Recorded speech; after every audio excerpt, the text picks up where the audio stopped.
¿qué tal? Muy buenas noches, bienvenidos a Noticias 22. Qué gusto estar con Guamansin Rodríguez, con Rafael García Villegas. Hola, Laura Regis en la interpretación de lengua de señas mexicana y un saludo a todos los compositores de nuestro país. Así es, hoy es su día. Un abrazo a todos ustedes que, son parte esencial no solamente de la actividad de nuestro país, sino estamos hablando del compositor que le ha dado sonidos en la historia de la humanidad, y eso no es poca cosa. Y sobre todo pensando en el imaginario sentimental, no solo de México, sino del mundo, en las películas, desde que empezó a tener sonido, desde antes de que tuviera sonido el cine, también ha formado parte fundamental y de hecho una de las primeras artes que cobran sentido como tal en el desarrollo del ser humano es la música. Así que tenemos mucho que celebrar y de manera particular, a propósito del Día del Compositor, 75 años de la sociedad que resguarda nuestra memoria musical. El presidente Andrés Manuel López Obrador estuvo presente en la ceremonia de conmemoración del 75 aniversario de la Sociedad de Autores y Compositores de México, en el día que se conmemora precisamente al compositor. El mandatario fue recibido por el presidente del organismo, el compositor Armando Manzanero, y estuvo acompañado por su esposa, Beatriz Gutiérrez Müller, la secretaria de Gobernación, Olga Sánchez Cordero, y la secretaria de Cultura Federal, Alejandra Frausto. El presidente refrendó su compromiso para la defensa de los derechos de autor. Ustedes son no solo gente inteligente, creativa, sino también gente con mucho corazón, con mucho humanismo. Alma y corazón. Por eso me da mucho gusto estar aquí. No es fácil para mí elaborar o hacer un planteamiento ante compositores. Mis discursos son de otro tipo, pero como les hablo con franqueza, pues puedo expresar estas palabras. Decirles que el gobierno es de ustedes. El gobierno que yo represento es del pueblo, es de todos los mexicanos, independientemente de la corriente de pensamiento que se tenga. De igual modo, Andrés Manuel López Obrador destacó el papel de la cultura, en la que enmarcó la labor de los autores y compositores. Está la mano abierta, franca, para ayudar en todo lo que se necesite para que se respeten sus derechos.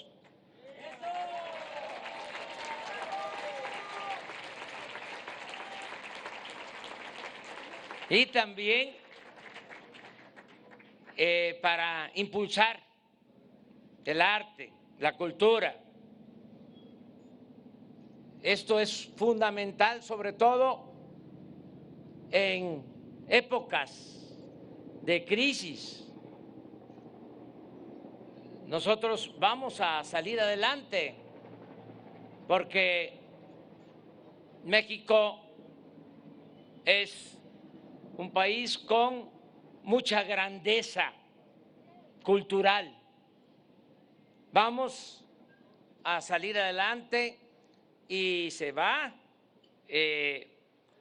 a tener cada vez más bienestar material, pero también cada vez más vamos a tener todos los mexicanos bienestar del alma, bienestar espiritual. Y esto tiene que ver con la cultura y tiene que ver con el arte y tiene que ver con las composiciones, con la música. Noticias 22, Víctor Gaspar. Bueno, además de la felicitación a todos los músicos en general, en particular a la Sociedad de Autores y Compositores de Música de México, que bueno, pues es la celebración que acabamos de ver. Roberto Cantoral Zucchi, un abrazo muy, muy fuerte por el trabajo que se ha realizado en todos los aspectos. Al maestro Armando Manzanero al frente de esta institución, también una figura queridísima, un gran compositor. Veíamos por ahí a Martín Urieta, por ejemplo. En fin, Alex Lora han realizado un trabajo muy importante para que la gente sepa que hay que pagar por la música que se escucha. Parece que se estuviera pidiendo algo inhumano, ¿no? Pero bueno, pues si uno va con un contador, se le paga. Si vas al doctor, le pagas al Le doctor. pagas o le pagas, ¿no? Igual funciona, o debería funcionar con los compositores. Y como bien refieres, hay un gran trabajo. Comentaba Guemansi mientras vemos la nota, no hay que confundirlo con el 22 de noviembre, que es el Día de Santa Cecilia, el Día del Músico. Hoy en particular es Día del Compositor, y en México tenemos los autores importantes nombres: Manuel María Ponce, Felipe Villanueva, Carlos Chávez, José Pablo Moncayo, Álvaro Carrillo, bueno, ya más para acá, Agustín Lara, no, bueno, por supuesto. José Alfredo Jiménez, María Grieber. Claro. Gonzalito Velázquez, María Grieber, fundamentales para entender la música del siglo XX, también. Chava Flores, acabamos de celebrarlo también, ¿no? Que también es un compositor imprescindible. Bueno, pues gracias a el resguardo que hacen las sociedades de protección autoral, es que estos autores pueden tener, o sus descendientes, los dividendos que merecen. Así es. Bueno, ¿no? Esa es la importancia de cobrar por un trabajo que se hace, y también ese es uno de los objetivos, buscar que en el ámbito de las industrias culturales eso sea igual para todo el mundo. Efectivamente. Y de la música, no muy distante, nos vamos con otras de las artes escénicas para conocer qué nos tiene deparado el primer bloque de programación 2020 de la Dirección del Sistema de Teatros.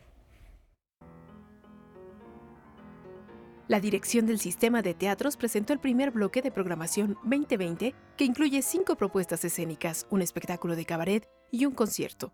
Los sábados y domingos del 18 de enero al 16 de febrero se presentará La Tarea Interminable, obra de la compañía Hombre Bala Presenta, dirigida por Yurief Nieves, que reflexionará sobre el tema de la educación infantil y la relación de los niños con la tecnología.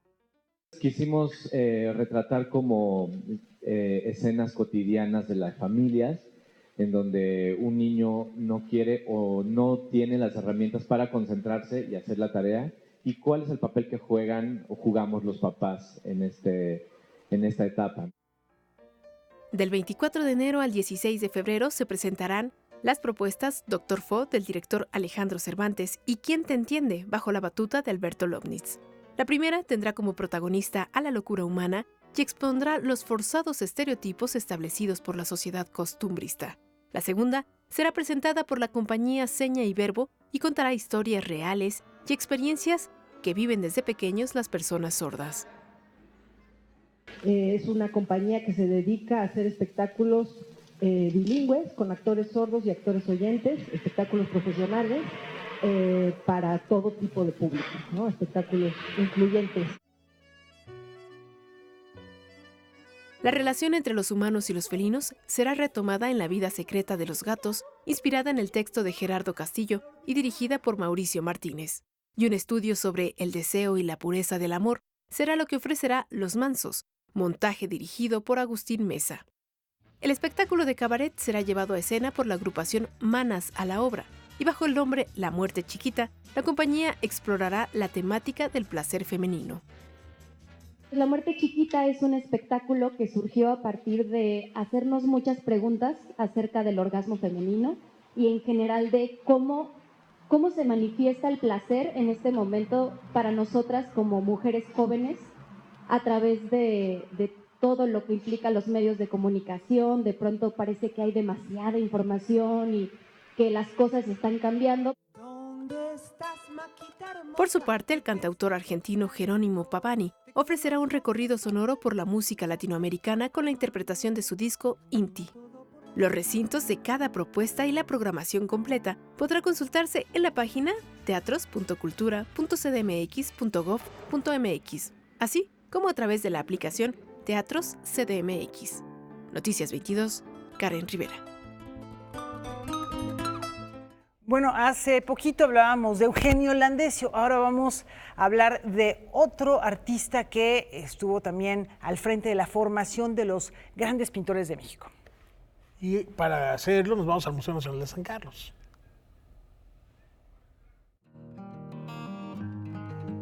Más de 170 años han transcurrido desde que el pintor catalán Pelegrín Clavé llegó a México para sentar las bases al frente de la Academia de San Carlos, sobre las que se construyó el arte pictórico de la segunda mitad del siglo XIX mexicano.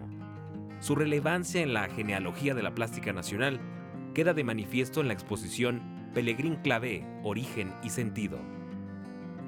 Pelegrín Clavé en realidad fue el artífice de la renovación de la Escuela de San Carlos en 1846. Él llega a México precisamente en esta fecha. La generación de alumnos de Pelegrín Clavé fue realmente muy grande. Principalmente tenemos a José Salomé Pina, que fue uno de sus alumnos más allegados, algunos otros como Santiago Rebull, que también después va a tomar la dirección de la Academia de San Carlos, ocupando el lugar de este mismo artista. Felipe Santiago Gutiérrez, que va a ser tan importante que en Colombia va a crear la primera academia de arte en ese país. Pionero de las prácticas de dibujo al aire libre en nuestro país, Pelegrín Clavé conformó en México un programa fundamentado en su formación académica e ideológica en Roma. Hay dos cosas que hay que ver siempre en la obra de Pelegrín Clavé. Por una parte es la técnica, esta técnica de dibujo purista que él adquiere en Roma y que va a traer en México, esta idea que el dibujo a final de cuentas es la pieza principal de cualquier pieza. Sin un buen dibujo tú no puedes tener una buena obra. Por otro lado está la parte ideológica, porque todas estas piezas que vamos a ver que se conformaron en la Academia de San Carlos bajo la dirección de Pelegrín Clavé, tienen una clara influencia sobre todo de los conservadores mexicanos. La muestra que presenta el Museo Nacional de San Carlos está conformada por más de 140 obras, la mayoría de ellas pertenecientes a su propio acervo.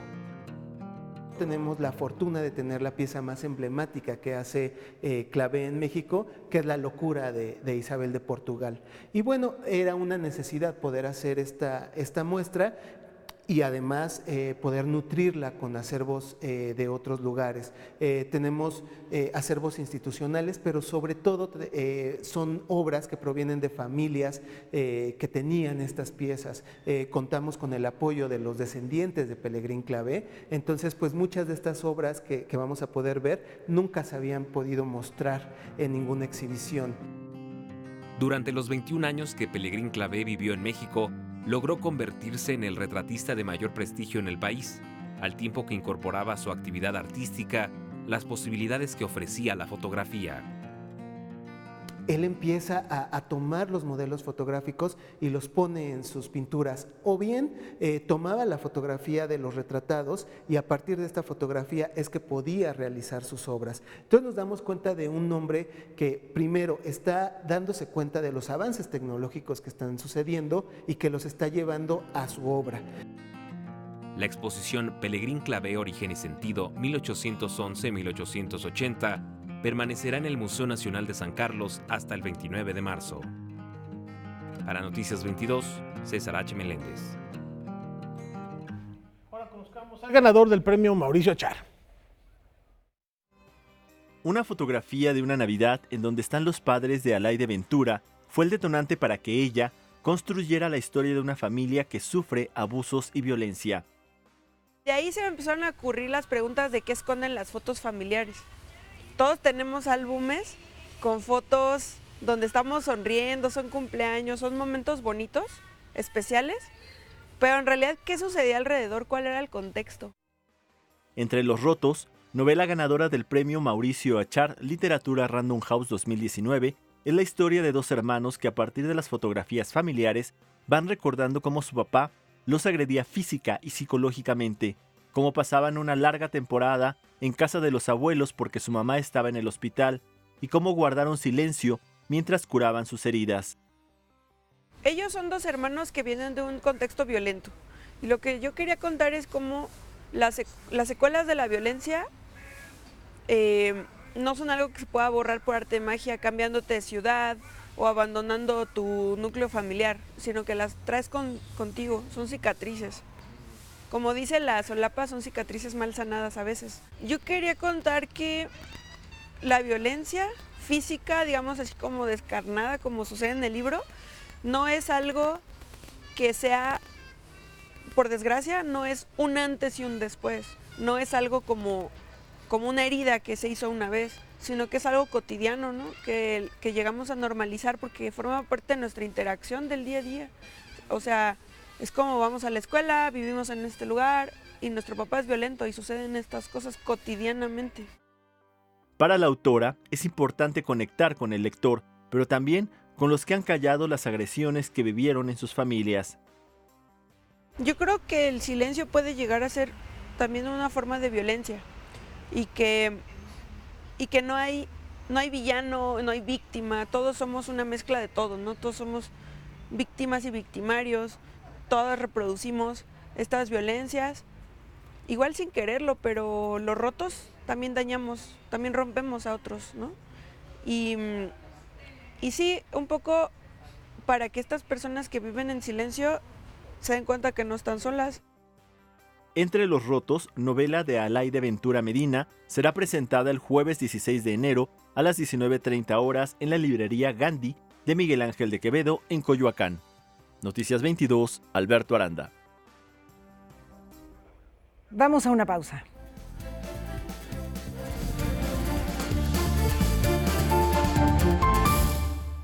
Continuamos aquí en Noticias 22, vámonos al arte escénico. La Compañía Nacional de Teatro presenta el sentido dramático del siglo XVII con una obra de Pedro Calderón de la Barca. ¿Qué es la vida? Un frenesí. ¿Qué es la vida? Una ilusión, una sombra, una ficción.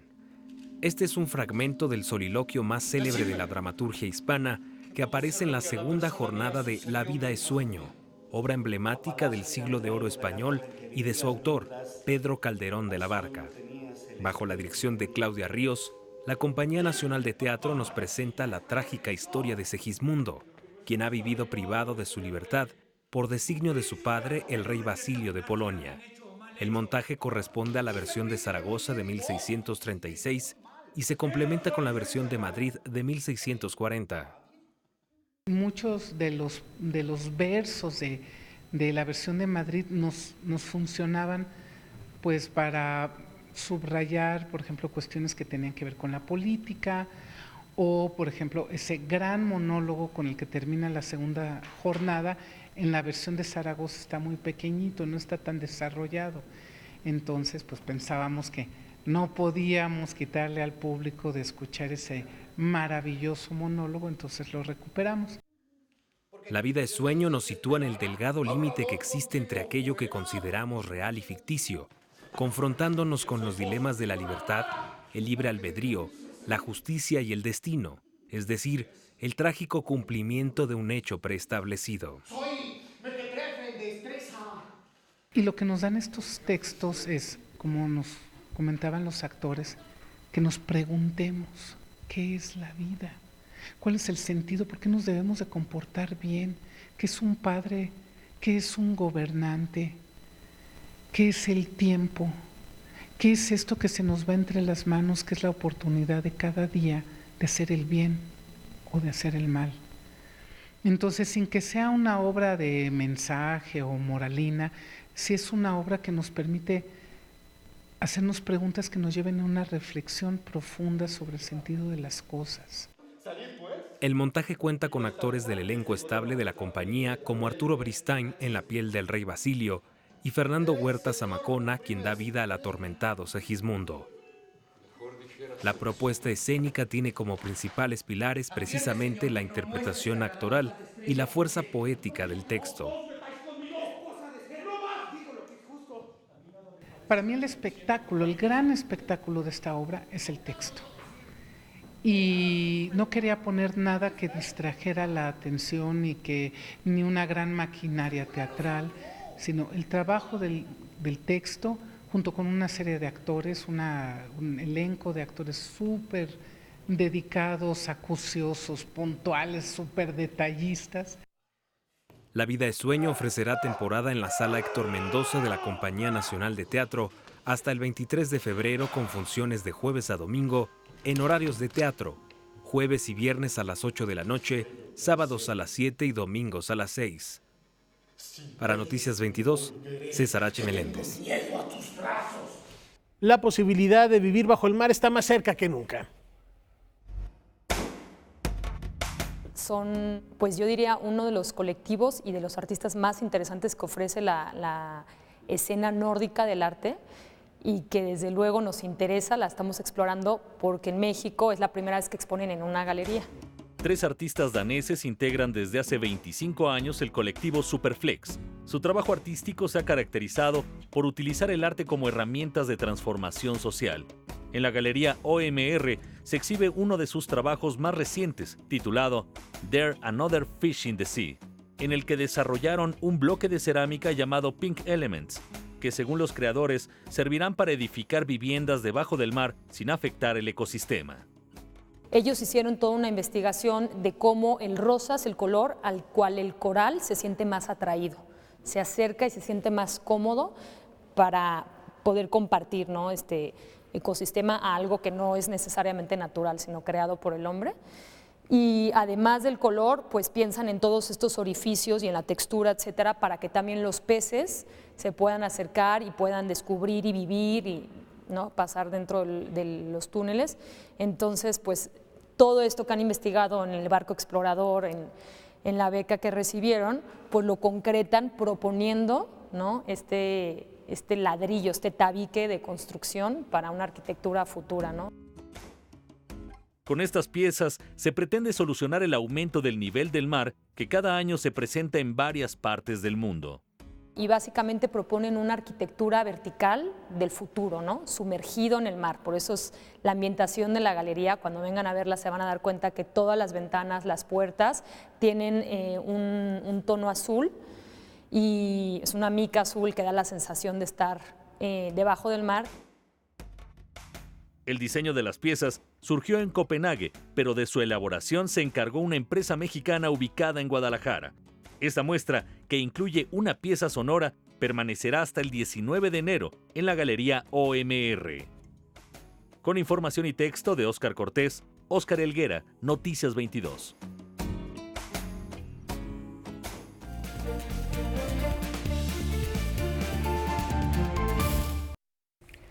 Llegó a China al iniciar el siglo XXI y hoy es uno de los puentes culturales, tecnológicos, científicos más importantes entre México y el país de la Gran Muralla, y esto reconocido por las propias autoridades chinas. ¿De quién estamos hablando?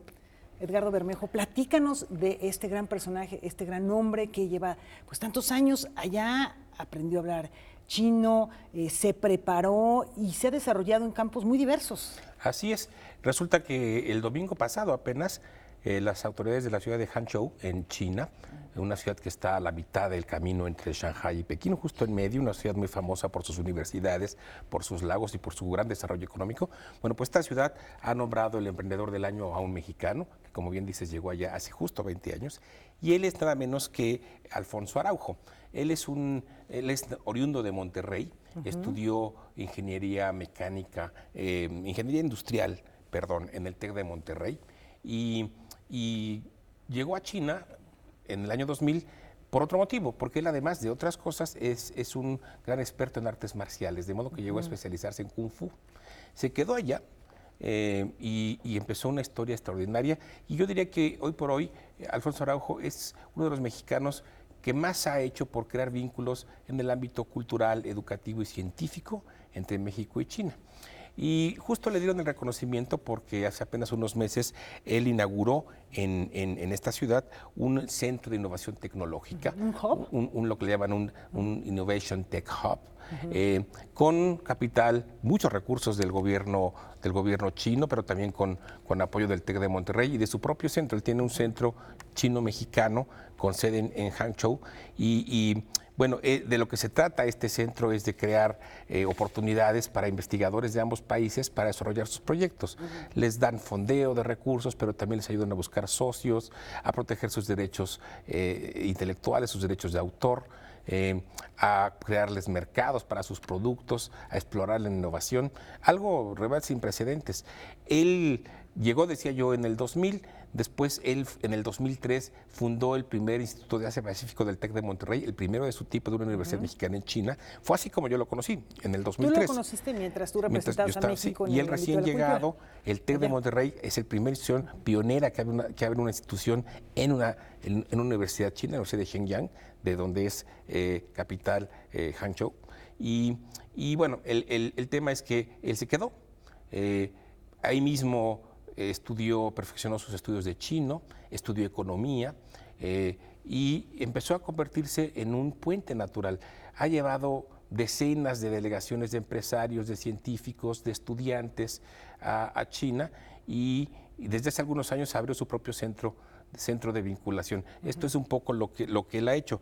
No solo eso, es decir, no solo se ha creado un vínculo científico y cooperativo gracias al trabajo de Alfonso, sino que también tiene un pie en la promoción cultural. Él mismo es traductor de autores chinos, ha traducido una infinidad de libros, sobre todo de cultura tradicional china, sobre el té, sobre las artes marciales, como traductor. También ha escrito libros él mismo sobre su experiencia en China, desde el ámbito económico, desde el ámbito educativo.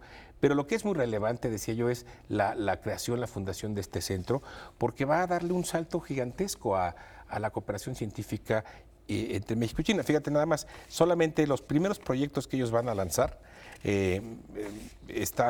van a hacer cosas con inteligencia artificial, con nanotecnología, con alternativas para el cultivo, para el tema agropecuario. Temas de medio ambiente. Sí. Y es muy curioso además que él llega en el arranque del siglo XXI y su historia es una historia del siglo XXI, porque si de algo estamos convencidos es que buena parte de cómo México habrá de figurar en el mundo en el siglo XXI tiene que ver con su relación con el mundo de Asia-Pacífico y muy particularmente con China. China va a ser y es ya un socio fundamental para nosotros y el trabajo que está haciendo él es un trabajo absolutamente, digamos, orientado hacia el futuro, hacia el siglo XXI. Es un representante de nuestra diáspora cultural, en este caso con un pie en el tema científico y tecnológico y educativo, pero sin duda es un promotor cultural también, como decía, y yo creo que es un muy influyente representante de nuestra diáspora cultural en un lugar tan importante para nosotros como China, ¿no? Ahora, ¿podemos seguir sus proyectos? ¿Dónde lo podemos encontrar? O quizá haya alguien interesado en participar. Tú nos decías, bueno, ha integrado equipos de gente de distintas partes. Quizá haya algún mexicano interesado en seguir su trabajo, en integrarse a sus proyectos. No, bueno, sí, hay muchos mexicanos, es decir, hay un grupo de académicos, profesores, estudiantes del TEC de Monterrey que trabajan con él permanentemente y directamente, que van a ser beneficiarios, los primeros beneficiarios de este centro de innovación tecnológica. Él, decía yo, además está en el piso 41 de una torre ultramoderna en el centro financiero de la ciudad. Digamos, realmente todo lo que se construye alrededor de esta idea apunta hacia el futuro y hacia la innovación. Y bueno, ahí pueden visitar su página web, la página del Centro Chino-Mexicano que él preside desde esta ciudad, y pueden también acceder a la información porque pueden ser beneficiarios otros mexicanos, no solo el TEC de Monterrey, con proyectos científicos que puedan ser de interés para el desarrollo de la cooperación binacional. Pues muchísimas gracias por platicarnos de este mexicano que forma parte de lo mejor, lo más granado de nuestra diáspora cultural. Sí. Solo para concluir muy rápidamente, su padre nació en San Luis Potosí, llegó a Monterrey de 10 años, no pudo estudiar más que la secundaria y sin embargo sin estudios se convirtió en un técnico, siempre llamaron ingeniero, llegó a hacer proyectos para grandes empresas en Nuevo León y su padre fue el primero que empezó a buscar a los inventores, a los innovadores de México desde los años 60 y ahora es su hijo quien reivindica esta herencia y se convierte en un puente de innovación, ya no solo para México, ya no solo para Monterrey, sino para unir a México con ese mundo gigantesco que es el Asia-Pacífico. Pues una gran historia y una excelente noticia para los mexicanos. Extraordinaria. Muchísimas gracias.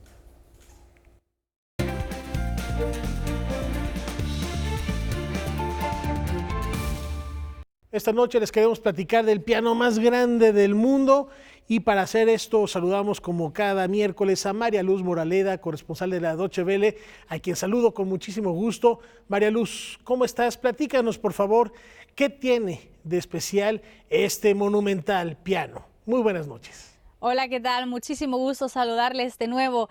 Pesa más de 1 tonelada y mide más de 4 metros de altura. Lo peculiar de este piano más grande del mundo es que gracias a su tamaño tiene la sonoridad más amplia que existe. Ningún otro piano puede producir un sonido que se extienda tanto. Detrás de la idea está el germano-letón David Clavins. Este constructor de piano fabricó de forma artesanal su piano vertical con ayuda de un equipo internacional. La caja de resonancia está hecha con 2 capas de madera de abeto rojo, lo que se diferencia muchísimo en el sonido de un piano clásico. Para tocarlo, el pianista debe subir por una escalera hacia una plataforma para poder usar este piano. Lo pueden encontrar en la moderna sala de conciertos de la ciudad de Ventspils, en Letonia. Es espectacular, y platícanos cómo se le ocurrió esta idea a David Clavins, María Luz. Clavins siempre cuenta que en una cafetería conoció a un estadounidense que le preguntó a qué se dedicaba. Al decirle que fabricaba y restauraba pianos, le respondió que si quería tener éxito en la vida tenía que hacer lo mejor. Y él se decidió a hacer el mejor piano del planeta. Entonces pensó en hacerlo muchísimo más grande de los que había hasta ahora para mejorar su sonido. Y aunque mucha gente se reía de esa idea de hacer un piano monstruoso y le decía que si no existía algo así era porque era un fracaso, lo intentó y lleva desde finales de los años 80 superando sus propios récords de pianos gigantes. Oye, ¿y sabemos qué otras ideas revolucionarias tiene en mente este gran artista, María Luz? David Clavins tiene aún muchas más ideas, por ejemplo, un piano que flote sobre el público o uno dentro de una flor de loto. Sus futuros prototipos podrían sorprender aún más, así que estén atentos. Desde el canal internacional de Deutsche Welle se despide hasta la próxima con más temas culturales europeos. María Luz Moraleda.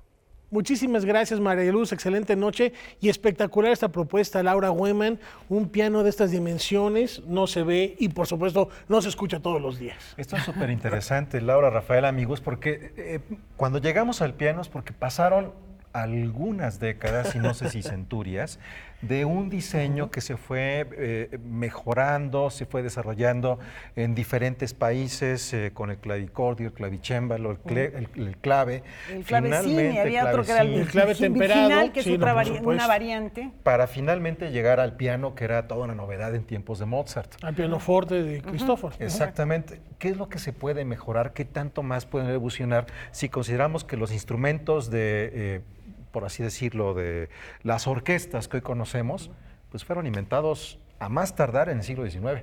Sí, eso. Salvo el teremir, el calipso, ¿cómo se llaman estos? Sí, los calipsos. Los calipsos son los únicos instrumentos que yo recuerdo son del siglo XX. El siglo XX, los demás, el siglo XIX ya era tardío para hablar de su creación. Exactamente. ¿No? Y que bueno, considerado el rey de los instrumentos. Y que ahora va a estar flotando en nuestras cabezas gracias a esta propuesta, habrá que descubrirlo. Y habrá que escucharlo, ¿no? ¿Cómo suena eso? Y, en fin.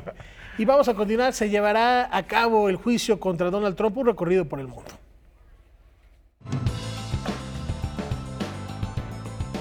El Instituto Nacional de Antropología e Historia interpuso una demanda ante la Fiscalía General de la República para evitar la venta de 28 piezas arqueológicas que serán subastadas en la Casa Milán de París.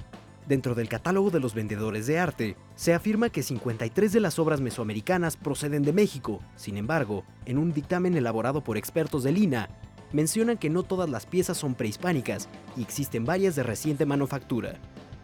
Los objetos que el gobierno mexicano busca recuperar proceden de culturas originarias del Altiplano Central, el Occidente, la costa del Golfo y el territorio maya. Ayer, Alejandro Yamatei juró como nuevo presidente de Guatemala para un periodo de 4 años. El mandatario aseguró que erradicará la desnutrición en su país, la cual calificó como el peor fracaso de Guatemala. Además, enfatizó que otro de sus objetivos es terminar con la corrupción y que no habrá tolerancia para exfuncionarios que sean encontrados culpables.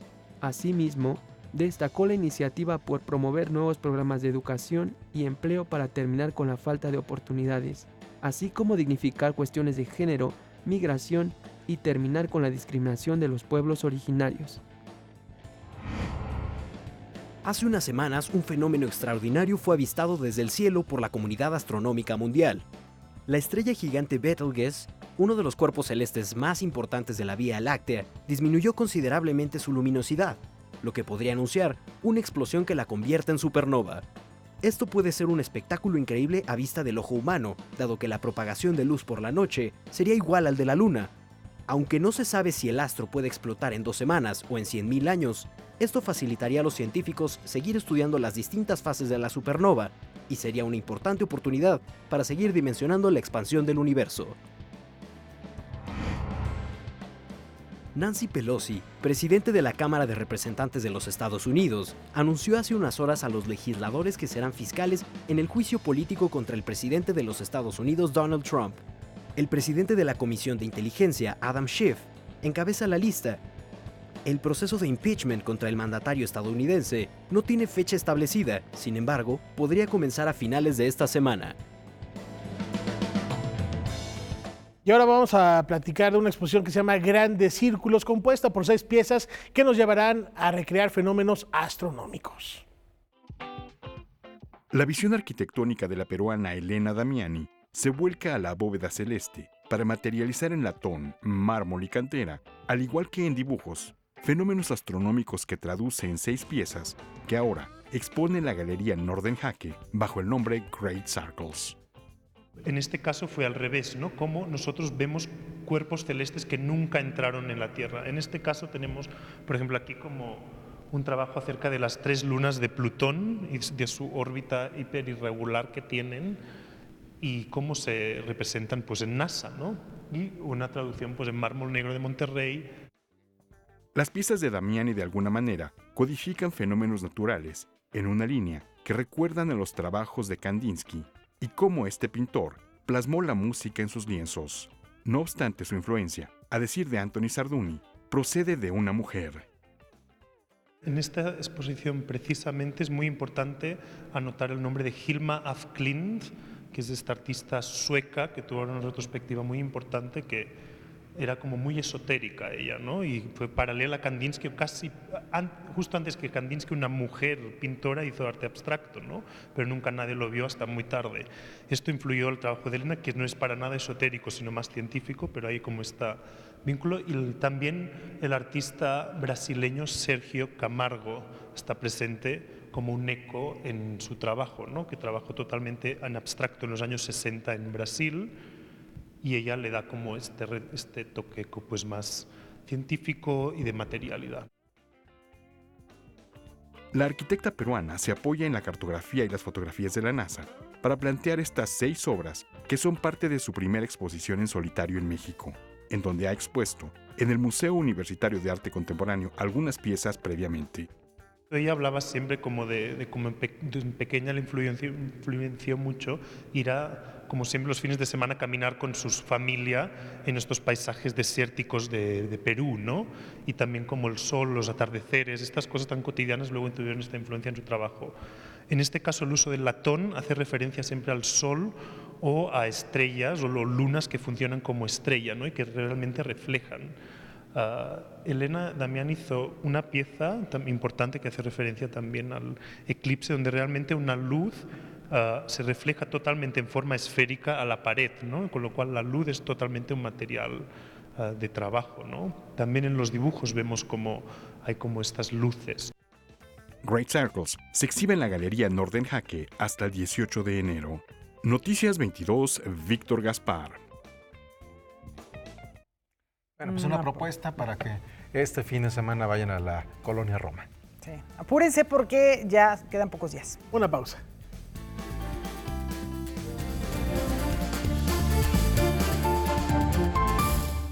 Años de investigación del quehacer fotográfico español son expuestos bajo la comisión de Jesús Micó.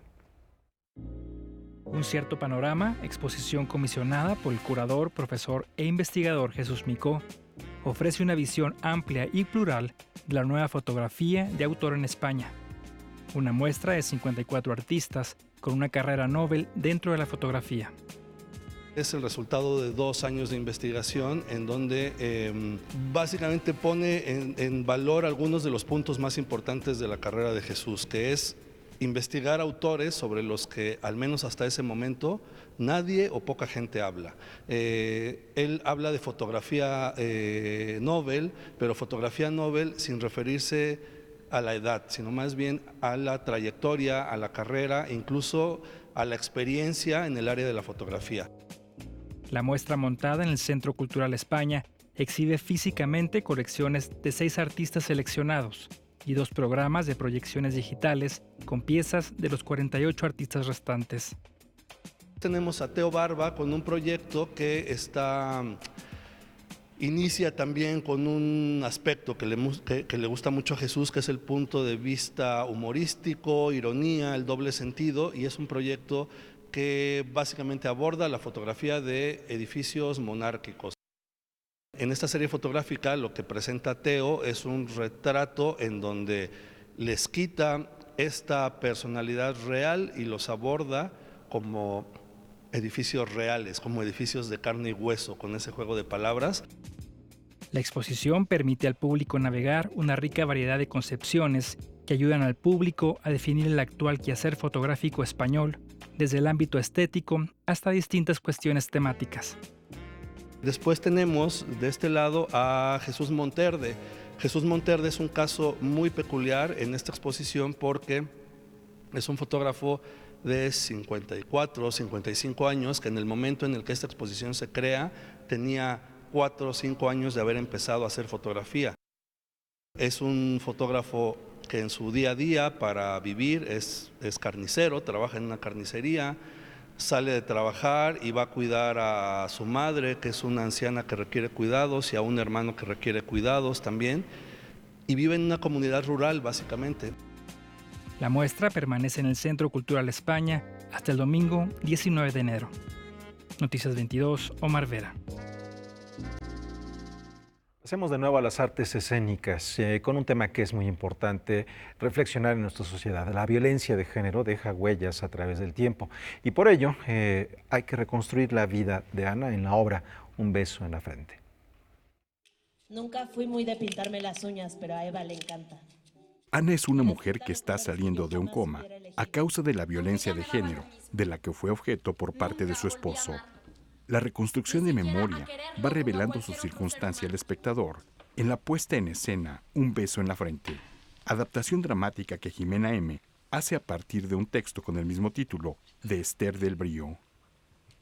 Entonces la vemos en ese proceso de su despertar entre la vigilia y el sueño, y también es una especie de armado de rompecabezas, tanto anecdótico como emocional, de entender cómo fue que llegó a ese punto. Este proceso lo hace en compañía de su madre y de su hija. Entonces es muy bonito porque es un relato también que toma la voz de 3 generaciones de mujeres que van juntas hacia pues un despertar y también un ponerse a salvo. Mamá, me voy a casar.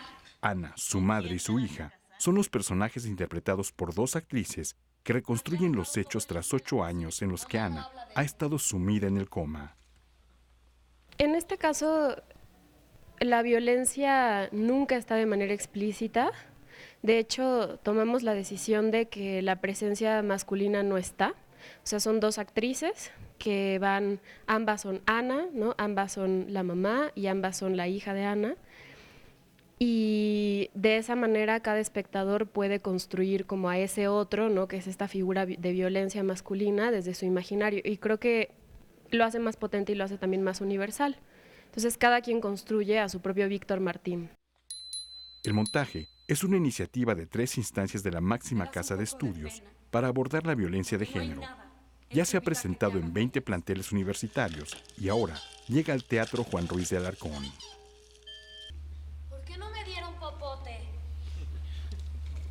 Porque son malos. Yo creo que también allí el reto estuvo en decidir entre nosotras como equipo creativo y sobre todo el trabajo con las actrices, cómo construir procesos de creación que también fueran sanadores. Como que ese fue el objetivo desde el principio, no solo hacer una apuesta que fuera pertinente por la temática y que fuera un llamado de atención para las espectadoras y los espectadores, sino también que fuera para nosotras un espacio pues sororo de sanación. para también nosotras permitirnos hablar sobre estas heridas que ha generado la violencia de género en nosotras. Un beso en la frente se presenta en el Teatro Juan Ruiz de Alarcón del Centro Cultural Universitario los jueves y viernes a las 8, sábados a las 7 y domingos a las 6 hasta el 2 de febrero.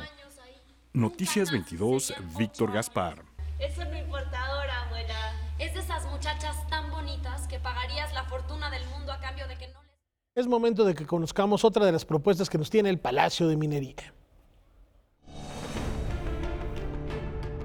Estática del movimiento es la exposición que da fe de 26 años de trayectoria de Elizabeth Skinfield, años que ha dedicado a la creación escultórica, a la materialidad de los sentimientos.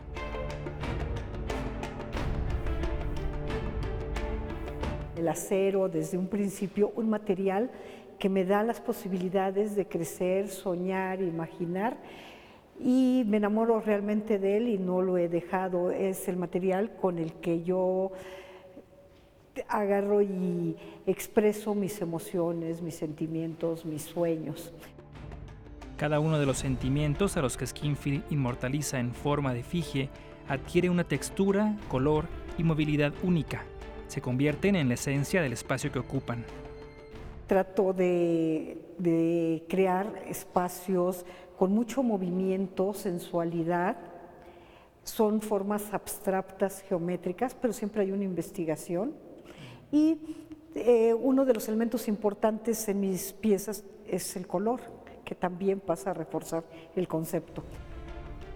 Maestra en artes visuales, ha creado una amplia obra escultórica perteneciente a distintas colecciones, tanto públicas como privadas, nacionales como internacionales. Dentro de sus obras realizó Alas de Libertad, símbolo escultórico de la FES Cuautitlán. El que una mujer esté desarrollando un trabajo como este, que es desde recortar, soldar, recortar, doblar, soldar, esmerilar, pues les parece un poco como difícil. De hecho, yo soy maestra fundadora de un taller de escultura en metal en la FES Cuautitlán. Sí, y ahí lo que de repente llegaban, sobre todo los hombres, y decían, ¿y qué me va a enseñar ella? ¿No? Y pues claro que tengo mucho que enseñar, es mi pasión y es mi compromiso al final. Son 22 obras abiertas al público hasta el 29 de enero en las salas de exposición del Palacio de Minería en el Centro Histórico de la Ciudad de México. Noticias 22, Omar Vera.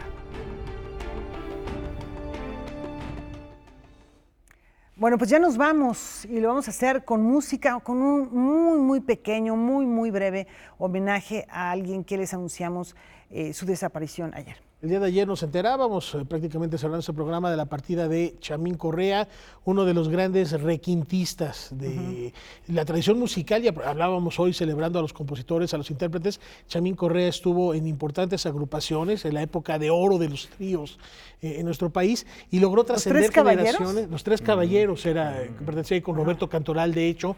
Él también llegó a componer algunas melodías que forman parte del imaginario musical mexicano y trascendió generaciones. Y acompañó igual a los Tres Caballeros y más hacia acá a Mijares y al propio Carlos Cuevas y a un largo, etcétera, Juan Gabriel. Estamos hablando de la música popular mexicana consolidada en el siglo XX a través de la pantalla cinematográfica, aunque esto ya existía en nuestro país y se convirtió ese tipo de música, la música de los tríos, los boleros, el romanticismo en a la una gran presencia de México en diferentes partes del mundo que en muchos países todavía hoy se escucha. Entonces, cuando hablamos de Chamín Correa, que falleció de 90 años, estamos hablando de toda una generación de músicos, de compositores, de ejecutantes que formaron parte de la identidad artística, de la música popular de nuestro país durante un gran periodo de y además la época, ¿no?, de oro de los boleros, Pensando en ti, Mi casita, en fin. Él era un gran intérprete de boleros que ha acompañado efectivamente su guitarra, un gran maestro del requinto, acompañó a muchas parejas que encontraron en sus conciertos, sus presentaciones, en los múltiples discos que ya sea como solista acompañando a otros artistas, pues fueron la música de fondo, el soundtrack de esas relaciones románticas. Y un reconocimiento también allende las fronteras. En Italia le entregaron el premio al mejor requintista 5 años consecutivos, entonces ahí está pues esta reflexión y esta referencia, y por eso, a propósito de su partida el día de ayer, a los 90 años, queríamos también recordar, hacer esta breve semblanza y un muy humilde homenaje para recordar a Chamín Correa, y no solo al personaje, sino toda esa época que ya bien refieren, nos marcó, nos ha marcado y seguramente seguirá marcando muchas generaciones. La educación sentimental de los mexicanos también está ahí en los boleros, en los tríos, gracias en la guitarra. A las grabaciones. Esto con lo que nos despedimos es La Barca. Muchas gracias. Gracias. Muy buenas noches.